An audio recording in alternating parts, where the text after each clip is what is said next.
श्रीमती महुआ माझी। Thank you honourable chairman sir.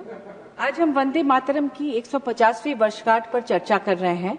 वही वंदे मातरम जो देशवासियों को राष्ट्रधर्म की दीक्षा देने का मंत्र बन गया था। ऋषि बंकिम चंद्र चट्टोपाध्याय के उपन्यास आनंद मठ में शामिल यह 6 स्टैंजा वाला गीत अपने 2 प्रारंभिक शब्दों से ही अमर हो गया, वंदे मातरम।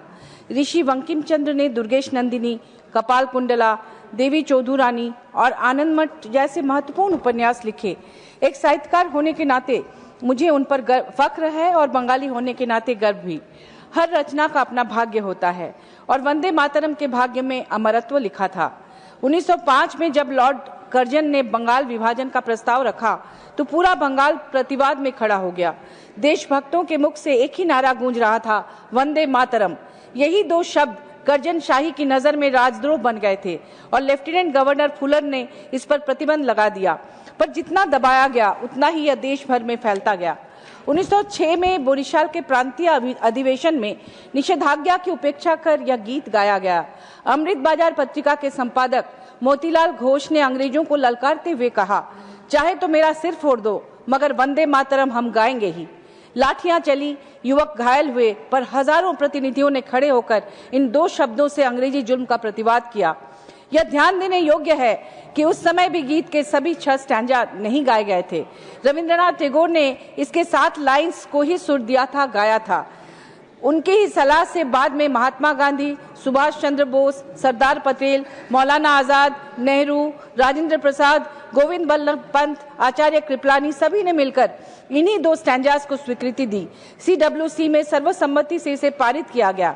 जैसे राष्ट्रगान जनगण मन के 5 स्टैंजास में से केवल 1 स्टैंजा को ही राष्ट्रगान का गौरव मिला। अफसोस की बात है कि आज सत्ता पक्ष ऐसे ऐतिहासिक निर्णयों को केवल पूर्व के दिग्गज नेताओं पर दोषारोपण करता है, जबकि उस समय देश विभाजन के दंश, दंगों और सांप्रदायिक तनाव से जूझ रहा था। नेताओं के सामने चुनौती थी सौहार्द बनाए रखना, शांति स्थापित करना और नवगठित राष्ट्र को स्थिरता देना। आज यहाँ बैठकर उनके बुद्धिमत्तापूर्ण निर्णयों की आलोचना करना न केवल अनुचित है बल्कि उन नेताओं का अपमान करना है, देश के सौहार्द को चोट पहुंचाने जैसा है। पंडित नेहरू पर आज जिस तरह तुष्टीकरण के आरोप लगाए जाते हैं वे इतिहास की कसौटी पर नहीं टिकते ही नहीं। आज इंडिया गठबंधन पर भी तुष्टीकरण का आरोप लगाया जाता है। यदि तुष्टीकरण की ही बात होती तो पाकिस्तान से कटकर बांग्लादेश जैसे एक नए राष्ट्र का निर्माण नहीं होता। जहां इंदिरा गांधी ने 1971 में पाकिस्तानी सेना के विरुद्ध भारतीय सेना भेजी, जबकि उस वक्त अमेरिका पाकिस्तान के साथ खड़ा था। आज इसके उलट बांग्लादेश का पाकिस्तान के करीब जाना सामरिक रूप से चिंताजनक है, पर इस बात पर बात ही नहीं होती। हमारे सदन का बहुमूल्य समय बेरोजगारी, शिक्षा, विज्ञान, टेक्नोलॉजी, सर 2 मिनट नहीं, आप खत्म 2-4 सेकंड, महिला सशक्तिकरण और विश्वविद्यालयों की गुणवत्ता बढ़ाने में लगना चाहिए। तक्षशिला और नालंदा के गौरव को पुनर्जीवित करने की जरूरत है ताकि हमारे युवाओं को उच्च शिक्षा और शोध के लिए विदेश न जाना पड़े। और हम क्या कर रहे हैं, 150 वर्ष पुराने महान गीत के स्टैंजा की गिनती पर बहस कर रहे हैं।